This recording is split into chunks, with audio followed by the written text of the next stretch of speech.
Porque meu cunhado me obrigou a dar à luz na sala de estar dele. Eu estava na casa da minha irmã quando minha bolsa estourou. Pedi ao marido dela, Rafael, que me levasse ao hospital, mas ele retrucou. Vocês, orientais, fazem qualquer coisa por atenção. Você ainda tem um mês inteiro até o parto. O banheiro é no fim do corredor. Olhei para minha irmã, esperando que ela dissesse algo.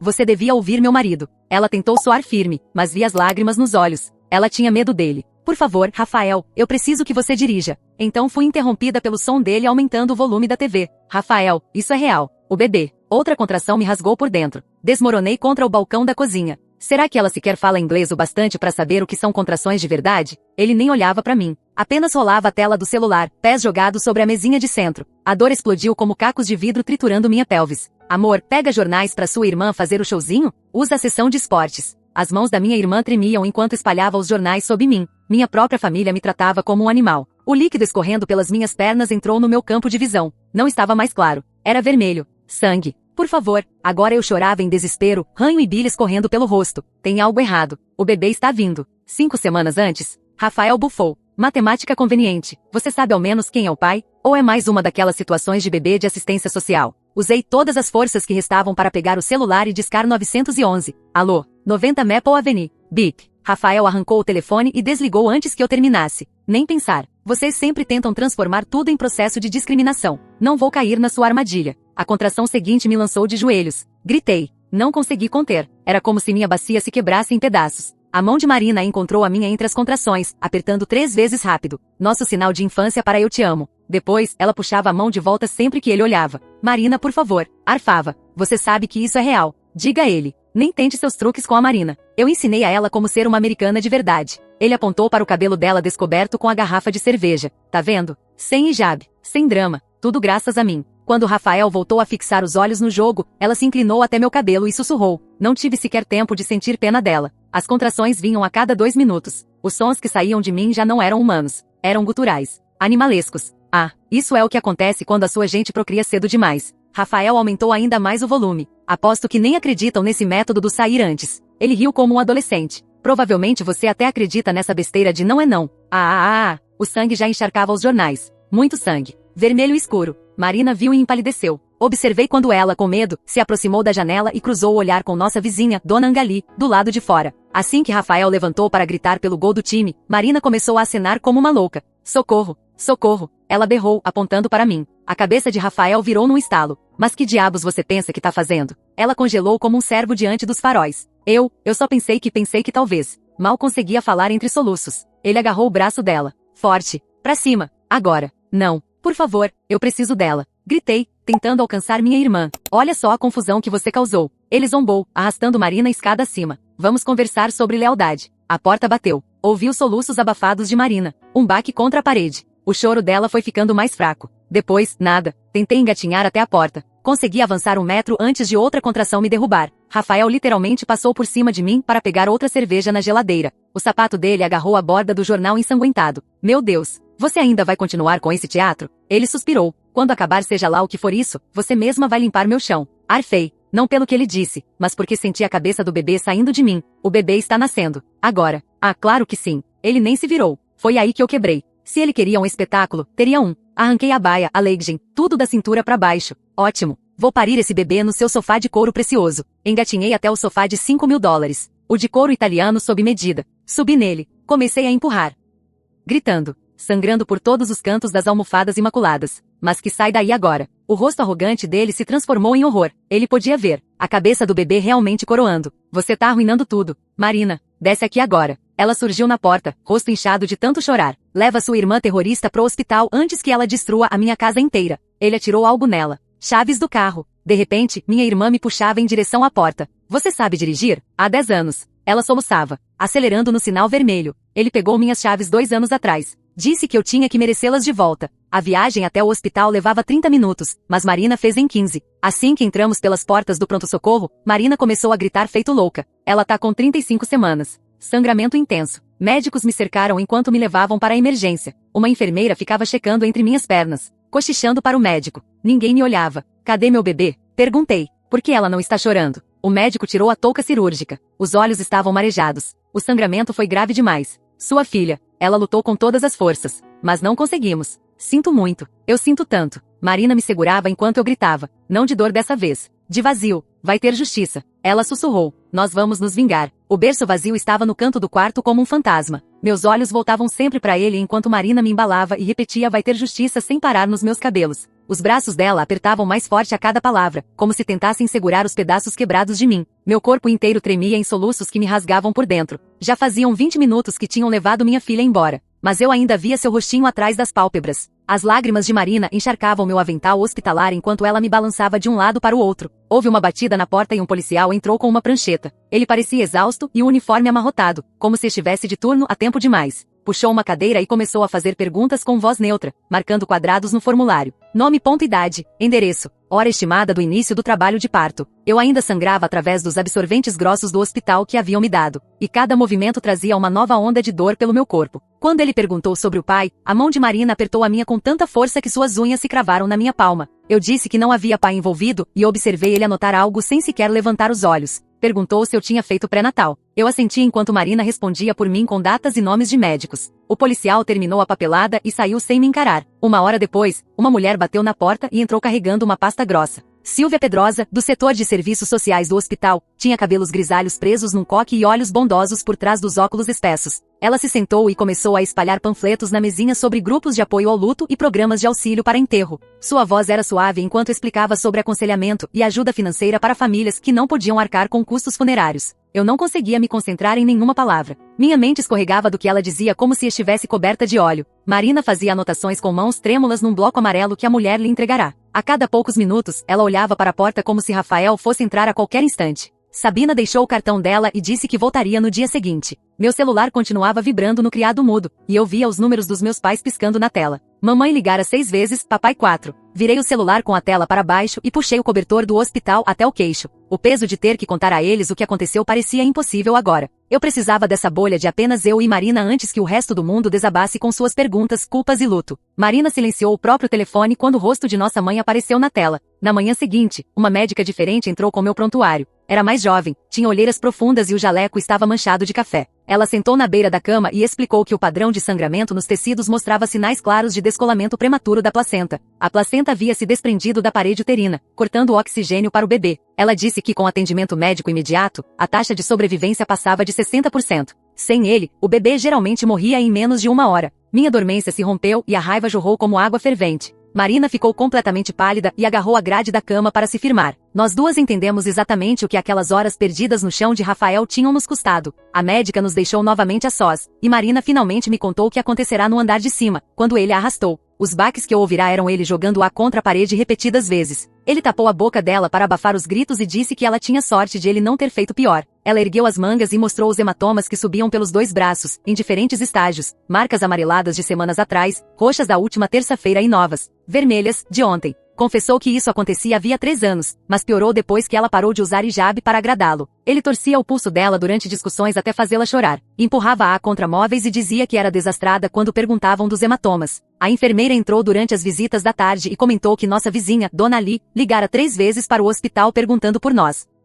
Ela queria ajudar de qualquer forma e deixou o número na enfermaria. Uma fagulha de esperança acendeu no meu peito quando a enfermeira disse que Dona Ali tinha visto os sinais desesperados de Marina pela janela e estava disposta a testemunhar. A enfermeira trouxe formulários para eu assinar requisitando o meu prontuário completo da emergência. Havia algo profundamente perturbador em Rafael chamar de encenação uma emergência enquanto eu sangrava no chão dele. Que tipo de pessoa vê tanto sangue e ainda acha que é fingimento? Pedi ajuda para solicitar a gravação da ligação ao 911 daquele dia, já que Rafael desligara antes de eu dar o endereço completo. Marina me ajudou a preencher a papelada com mãos firmes, focando nessas pequenas tarefas em vez do peso esmagador do que perdemos. Cada formulário parecia reunir provas, embora nenhuma de nós dissesse isso em voz alta. Tínhamos que decidir rápido sobre o enterro, já que nossa fé exige sepultamento em até 24 horas. Eu ainda estava fraca demais para sair do hospital e mal conseguia ficar em pé sem ajuda. Marina prometeu cuidar de tudo e garantir que minha filha tivesse a dignidade que Rafael lhe negara em vida. Ligou para a mesquita e organizou o banho ritual e o envolvimento no lençol enquanto eu ficava deitada, olhando para o teto. Rafael começou a bombardear o celular de Marina com mensagens enquanto ela fazia as ligações do enterro. Primeiro negou tudo, dizendo que eu estava exagerando em coisas normais da gravidez. Depois me culpou por não ter deixado claro a gravidade. Em seguida disse que amava Marina e só queria que ela voltasse para casa, onde era o lugar dela. Observei o rosto dela passar pelo medo quando via o nome dele na tela, depois pela raiva diante das mentiras. E então por uma espécie de saudade dolorosa do homem que achava ter se casado, antes dele mostrar sua verdadeira face. O capelão do hospital bateu na porta enquanto Marina ainda segurava o celular. Tinha olhos bondosos e uma voz suave que me fez querer gritar, porque nada naquilo era suave ou bondoso. Ele falou sobre ritos religiosos e encontrar paz na oração, e eu apenas fixei o olhar na parede atrás dele. Minha filha estava morta, e ele queria falar sobre aceitação. Eu não conseguia nem olhar para ele. Marina pegou o cartão dele quando desviei o rosto e o guardou no bolso. Ela sabia que precisaríamos de ajuda, mesmo que eu não conseguisse pensar nisso agora. A assistente social entrou em seguida com uma prancheta e começou a perguntar sobre meu plano de alta. Para onde eu iria quando tivesse alta? Meu apartamento ficava a 40 minutos, e eu não podia voltar para a casa de Marina.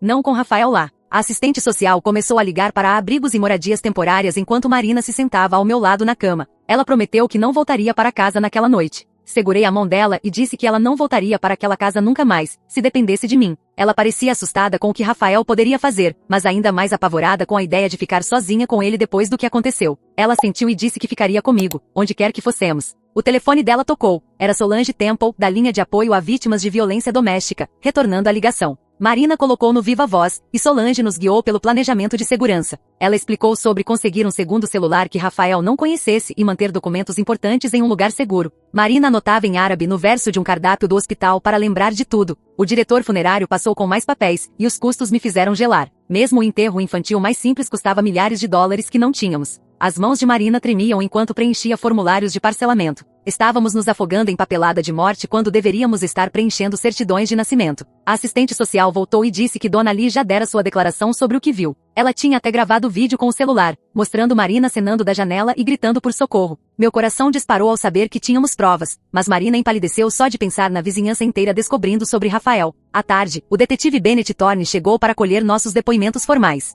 Era alto, sério, e anotava tudo num caderninho. Perguntou detalhes sobre a ligação ao 911 e como Rafael tomou meu telefone e desligou. Quis saber exatamente o que Rafael disse e fez. Marina não tirava os olhos das próprias mãos enquanto respondia. Ela estava dividida entre contar a verdade sobre minha filha e continuar leal ao marido. O detetive registrou cada palavra e disse que entraria em contato. Depois que ele saiu, meu corpo desabou. Os pontos ardiam como fogo, e meus seios estavam duros de leite para um bebê que não estava ali. Eu não parava de sangrar, e a enfermeira disse que era normal, mas nada parecia normal. Marina me ajudou a ir ao banheiro e me segurou enquanto eu chorava. A dor física agora era igual ao que acontecia no meu coração. Tudo doía. 3 dias depois, um pequeno grupo de mulheres da mesquita veio para o enterro. Elas envolveram minha filha em um tecido branco com mãos delicadas enquanto recitavam orações que eu não conseguia compreender através das minhas lágrimas. Fiquei apenas alguns minutos antes que a dor se tornasse insuportável, e eu fosse obrigada a sair. Marina permaneceu para rezar aquilo que eu não conseguia pronunciar. Ela segurou minha mão diante do túmulo e sussurrou que garantiria que nossa filha jamais fosse esquecida.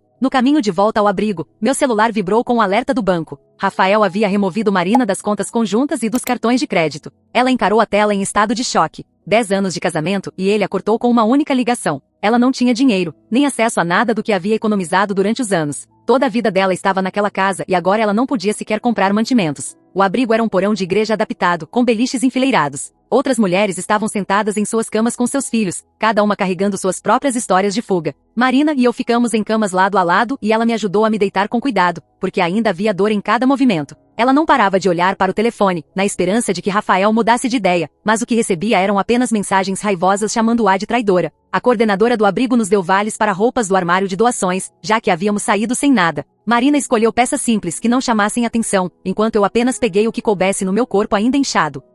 Nada parecia real, estávamos escolhendo roupas doadas por pessoas falecidas enquanto meu leite vazava pela blusa para um bebê que eu nunca amamentaria. Naquela noite, Marina não conseguiu dormir, e eu também não. Ficamos deitadas ouvindo o choro de crianças e o sussurro de mulheres em ligações com advogados e familiares. Ela estendeu a mão pelo espaço entre nossas camas e segurou a minha. Não precisávamos de palavras. Sabíamos que tudo havia mudado e que não havia mais volta. Rafael continuava ligando até que ela finalmente desligou o celular. O silêncio era pior do que o toque insistente. Na manhã seguinte, uma mulher chamada Solange, da equipe jurídica do abrigo, bateu à porta segurando uma pasta volumosa e uma caixa de lenços. Ela se sentou conosco na pequena sala de aconselhamento e começou a tirar formulários para auxílio emergencial de alimentos e assistência financeira. Suas mãos se moviam rápidas pelos papéis enquanto explicava como funcionavam as ordens de proteção e que tipo de provas seriam necessárias. Marina apenas assentia, anotando no verso de um envelope encontrado no bolso. Eu via suas mãos trêmulas, mas seus olhos haviam mudado. Não eram mais de medo, mas de cansaço e raiva. Solange nos mostrou como preencher cada formulário e onde assinar. Ela nos deu cartões pré-pagos para compras de mercado, explicando que poderiam ser recarregados mensalmente. Marina perguntou sobre o processo da ordem de proteção e se Rafael poderia contestá-la em tribunal. Solange respondeu que sim, mas que com as evidências, seria difícil para ele. 2 dias depois, fui à consulta de retorno no hospital. A médica abriu meu prontuário no computador e girou a tela para que víssemos juntas. Apontou para as imagens do ultrassom daquela noite, mostrando onde a placenta havia se desprendido do útero. Explicou que em casos de descolamento placentário, cada minuto é vital para a sobrevivência do bebê. Quanto maior o atraso, menor o oxigênio que o bebê recebe. Tirei o celular e perguntei se poderia gravar a explicação. Ela sentiu e repetiu tudo mais devagar. Disse que com atendimento médico adequado dentro da primeira hora, minha filha poderia ter sobrevivido. Mas após 3 horas de hemorragia intensa, as chances caíram praticamente a 0. Marina estava ao meu lado, cada vez mais pálida a cada palavra. A culpa dela se transformava em algo diferente, mais duro e frio. A médica imprimiu cópias de tudo e assinou uma declaração sobre a linha do tempo. Naquela tarde, chegou um pacote no abrigo endereçado a mim. Dentro estavam os registros da chamada para o 911 naquela noite. A transcrição mostrava minha ligação às 20h47, com duração de 12 segundos antes de ser interrompida. Em seguida, a central tentou retornar às 20h48, mas a ligação foi bloqueada. Ver aquilo impresso em papel timbrado do condado tornou tudo mais real do que qualquer outra coisa. Marina leu por cima do meu ombro 3 vezes. A cada leitura, seu maxilar se fechava mais firme. Fizemos cópias no escritório do abrigo e adicionamos a nossa pasta de evidências em crescimento. Na manhã seguinte, meu celular começou a explodir de notificações. Rafael havia publicado no Facebook me chamando de parasita de programas sociais que fingiu uma emergência médica em busca de atenção e indenização. Escreveu que eu provavelmente nem estava grávida e só queria enganar sua família. Os amigos dele comentavam dizendo que imigrantes sempre se fazem de vítimas. Um deles escreveu que viemos para cá e imediatamente procuramos formas de processar americanos de verdade. Outro disse que era por isso que precisávamos de leis de deportação mais rígidas. Solange nos procurou quando me viu chorando. Ela olhou meu celular e me disse imediatamente para começar a registrar tudo com capturas de tela. Não responda nada, ela disse. Não se defenda. Apenas documente. Passei as 4 horas seguintes registrando cada postagem e comentário. Rafael continuava publicando coisas novas, dizendo que eu provavelmente já vivia de assistência social antes de conhecer sua família. Sua prima comentou que sempre desconfiou de mim. Colegas de trabalho dele compartilhavam artigos sobre processos falsos de discriminação. Marina ficou ao meu lado observando. Pela primeira vez, viu o rosto público do marido. O mesmo homem que se dizia progressista em jantares permitia que seus amigos escrevessem as coisas mais racistas que já vi. Ela repetia que não sabia que ele tinha amigos assim, mas eu percebia que estava se enganando. Como o hospital conseguia aqueles dados de ultrassom mostrando o momento exato do descolamento da placenta? A precisão com que rastreiam a linha do tempo médico me fazia pensar em que outras provas poderiam estar armazenadas nos computadores do hospital. No dia seguinte fomos ao tribunal solicitar uma ordem de proteção emergencial. As mãos de Marina tremiam tanto que mal conseguia segurar a caneta. A funcionária precisou ajudá-la a preencher as seções sobre os abusos. Ela teve de registrar datas e incidentes de 2 anos atrás. Vezes em que ele a agarrou. Vezes em que arremessou coisas. Vezes em que a trancou incômodos. A funcionária disse que tentariam entregar a intimação a Rafael em seu escritório, já que ele teria de assinar o recebimento. Ambas sabíamos que ao receber aqueles papéis, tudo pioraria antes de melhorar. 3 dias se passaram sem notícias sobre a ordem de proteção. O oficial de justiça foi ao escritório de Rafael 3 vezes, mas a secretária sempre dizia que ele estava em reuniões. Na 4ª vez, ela afirmou que ele estava viajando a trabalho, embora Marina soubesse que ele estava em casa, pois havia visto o carro na garagem quando passamos. A frustração nos consumia.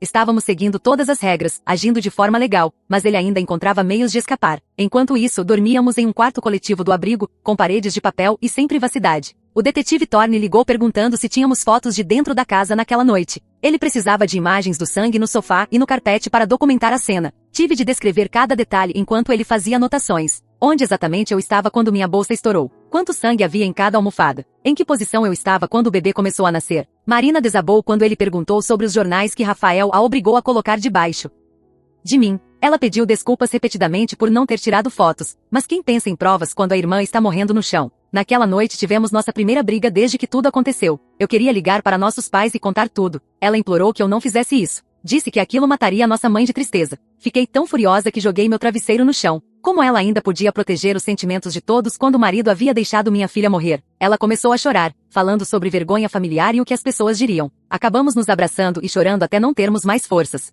ambas devastadas demais para continuar com raiva. Na manhã seguinte, a coordenadora do abrigo nos ofereceu um quarto próprio, em vez de apenas os beliches de emergência. Era pequeno, mas tinha porta com fechadura e nosso próprio banheiro. Marina hesitou quando perguntaram se ela queria buscar suas coisas em casa. Ela começou a listar tudo o que teria que deixar para trás. O álbum de casamento, as joias de ouro da nossa avó que ela havia guardado, o tapete de oração que nosso pai lhe dera. Ela sabia que se tentasse voltar para qualquer coisa, Rafael destruiria tudo só para machucá-la. 3 dias depois, o cartório ligou dizendo que a certidão de óbito estava pronta para retirada. A viagem levou 20 minutos, mas pareceu horas, com Marina segurando o volante tão firme que os nós dos dedos ficaram brancos. A funcionária atrás do balcão me entregou o envelope sem sequer olhar para cima, concentrada no computador. Apenas mais um pedaço de papel para ela. Para mim, pesava mais do que minha filha jamais pesou. Causa oficial da morte, descolamento de placenta secundário a trauma materno. Em tradução simples, Rafael matou minha filha. Minhas pernas cederam ali mesmo no saguão. Marina me segurou antes que eu caísse no chão e quase me carregou até o carro, enquanto eu soluçava tão forte que não conseguia respirar. Ela nos levou de volta ao abrigo enquanto eu agarrava aquele papel e gritava nas minhas mãos. Quando chegamos ao estacionamento do hospital para minha consulta de acompanhamento, Rafael estava lá, encostado na caminhonete dele. Meu corpo inteiro ficou gelado.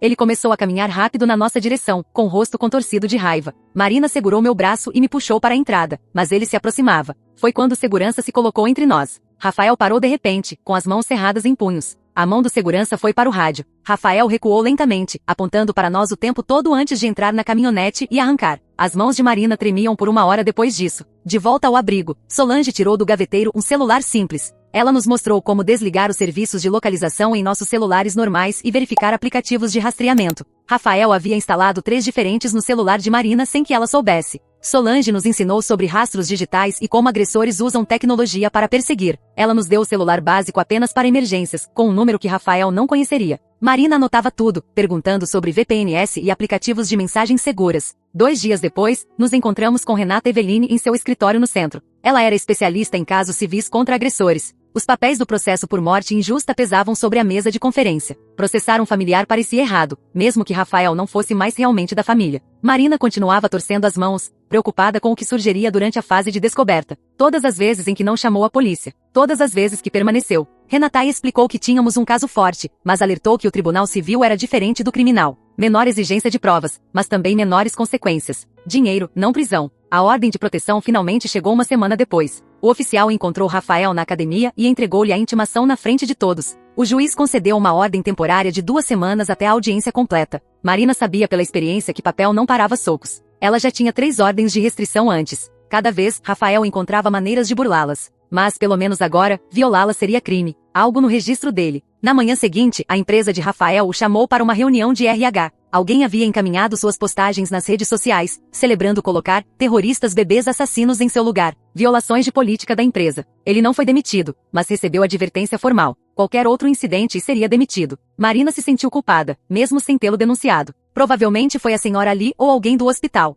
Minha primeira sessão de terapia foi com uma especialista que entendia a perda de bebê e violência doméstica. A sessão me deixou exausta, mas de alguma forma mais leve. Como se eu carregasse pedras no peito e finalmente tivesse colocado algumas no chão. A terapeuta me deu exercícios sobre luto e trauma. Marina ficou na sala de espera o tempo todo, olhando para mim com esperança quando saí. Talvez a cura fosse possível. Talvez pudéssemos ambas superar isso. Aquela noite, meu corpo me traiu novamente. Meus seios estavam duros e quentes, vazando leite para um bebê que jamais beberia. A dor física parecia zombaria. Braços vazios e peito cheio. Marina pesquisou remédios online e voltou com folhas de repolho e bolsas de gelo. Ela me ajudou a colocar as folhas frias no sutiã sem dizer nada. Apenas toques gentis e determinação silenciosa. Ela trouxe analgésico a cada 4 horas e me ajudou a trocar as compressas encharcadas. O detetive Thorne ligou na tarde seguinte com novidades. Ele havia conseguido o áudio completo do 911 daquele dia. Podia-se ouvir tudo. Eu implorando por ajuda.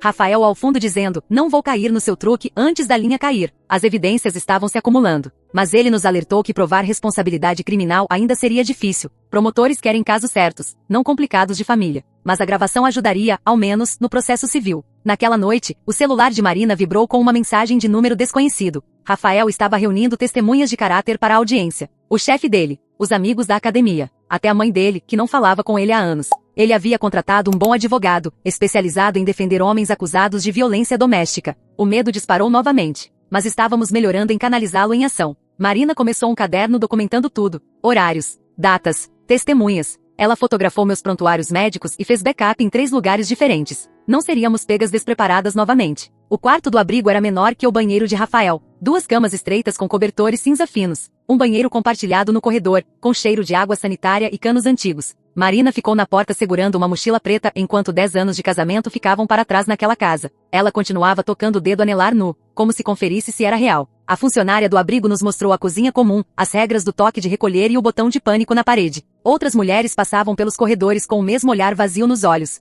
Na primeira noite, Marina acordou chorando 4 vezes. E cada vez procurava por um marido que não estava lá, antes de lembrar o porquê. Renatai veio na manhã seguinte com pastas e papéis legais espalhados pela pequena mesa. Ela explicou que se processássemos Rafael no Tribunal Civil, o advogado dele investigaria tudo. Nossos documentos de imigração, nossa família no país de origem, todos os empregos que tivemos, todos os erros que cometemos. Transformariam nossas vidas em armas contra nós. Ela mostrou exemplos de outros casos em que mulheres foram destroçadas no tribunal. Olhei para os papéis e depois para Marina, que ainda tocava o dedo anelar vazio. Meu bebê merecia justiça, mesmo que nos arrastassem pelo inferno para consegui-la. Assinamos os papéis. Solange começou a vir 3 vezes por semana para treinar a audiência da ordem de proteção. Ela fingia ser o juiz e fazia Marina contar sua história repetidas vezes. Cada vez, Marina começava firme, mas depois adicionava pequenas palavras para suavizar. Em vez de dizer que Rafael a bateu, dizia que ele se irritava e as coisas ficavam físicas. Em vez de dizer que ele controlava o dinheiro, dizia que tinham ideias diferentes sobre finanças. 10 anos de treinamento para nunca fazê-lo parecer mal eram difíceis de quebrar. Solange a interrompia e a fazia recomeçar, mantendo apenas os fatos. Sem desculpas, sem explicações, sem protegê-lo.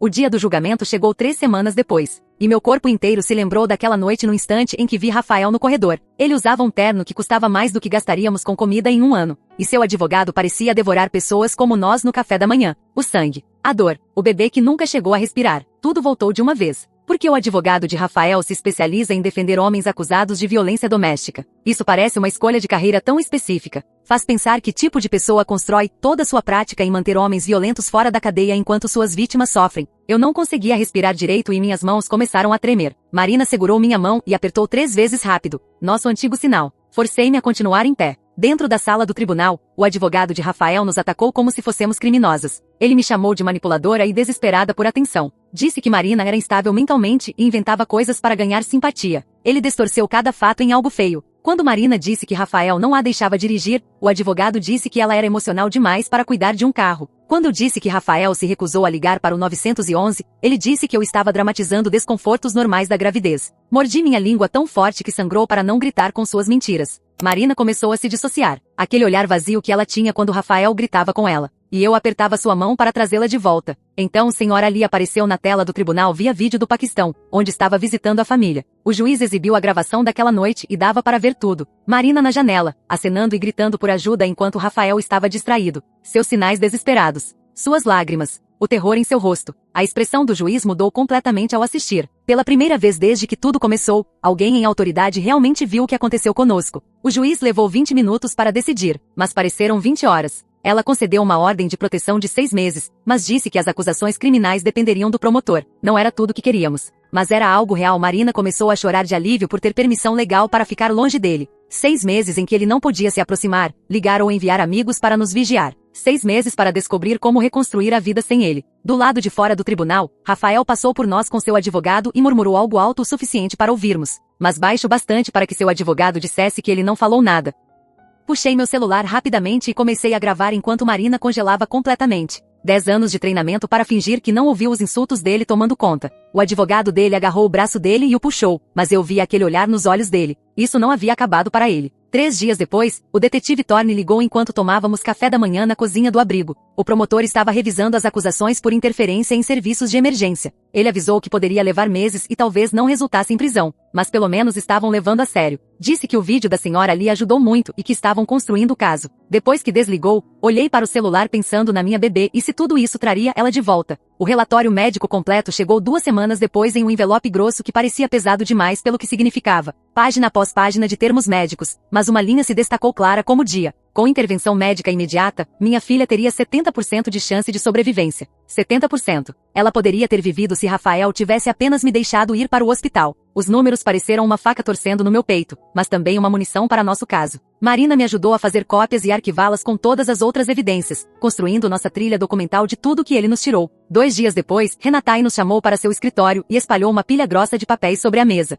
Ela apontava para cada sessão com a caneta enquanto explicava que estava protocolando uma notificação oficial para mover uma ação por morte injusta contra Rafael. Os termos jurídicos me deixavam tonta, mas uma coisa ficou clara quando ela nos olhou com olhos sérios. Disse que os depoimentos seriam brutais e públicos. O advogado de Rafael tentaria nos despedaçar no tribunal. Investigariam meu passado, minha família e qualquer coisa que pudessem usar contra nós. Marina segurou minha mão debaixo da mesa. Assentimos ao mesmo tempo. Essa poderia ser a única consequência real que Rafael enfrentaria. Na semana seguinte, sentei em um pequeno escritório com paredes bege e uma caixa de lenços na mesa lateral. A terapeuta tinha olhos gentis, mas eu não conseguia olhá-la quando finalmente contei o que me consumia. Falei sobre os sonhos em que eu machucava Rafael. Não apenas machucava, mas coisas realmente horríveis que me assustavam ao acordar. Às vezes eu dirigia e imaginava atropelá-lo. Outras vezes, me via com uma faca fazendo coisas que me deixavam enjoada só de pensar. Minhas mãos tremiam enquanto descrevia o quão detalhadas essas fantasias se tornavam. A terapeuta não parecia chocada ou enojada. Ela me ajudou a entender que essa raiva era normal depois do que aconteceu. Enquanto isso, Marina começou a ver sua própria terapeuta 2 vezes por semana para trabalhar os 10 anos de abuso de Rafael.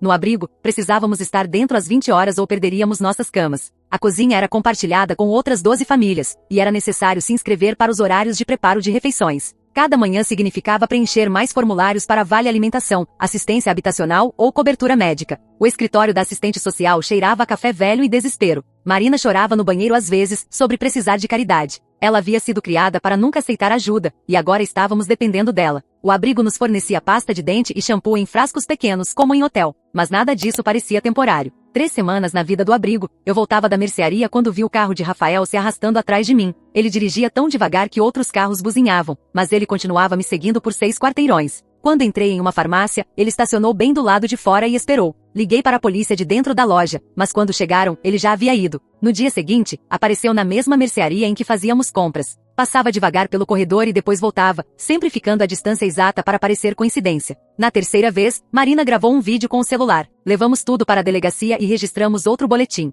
O policial parecia cansado ao explicar que, sem prova clara de intenção, não poderiam prendê-lo por estar na mesma loja. A ordem de proteção dizia que ele não podia se aproximar a menos de 150 metros, mas ele sempre ficava a 151. Sabia exatamente onde estava a linha e dançava sobre ela. O sistema tinha tantas falhas, e ele encontrou todas. Começamos a fazer compras em horários diferentes e a voltar para casa por rotas diferentes. Cada carro que dirigia devagar acelerava meu coração. Cada passo atrás de nós fazia Marina agarrar meu braço. Nas quintas-feiras à noite, comecei a ir a um grupo de apoio no centro comunitário. A sala tinha cadeiras de plástico desconfortáveis dispostas em círculo e uma cafeteira sempre vazia. Outros pais sentavam com o mesmo olhar vazio nos olhos. Uma mulher perdeu o bebê porque o hospital a mandou para casa dizendo que era falso trabalho de parto. Outra não podia pagar o transporte de ambulância quando a bolsa estourou cedo. A esposa de um homem morreu porque a emergência estava cheia e esperaram 6 horas. Cada história parecia a minha, mas diferente. Negligência médica vinha de tantas formas. A pobreza só piorava. Ninguém ali tinha dinheiro para advogados, exceto eu. E isso só porque Renatai trabalhava por contingência.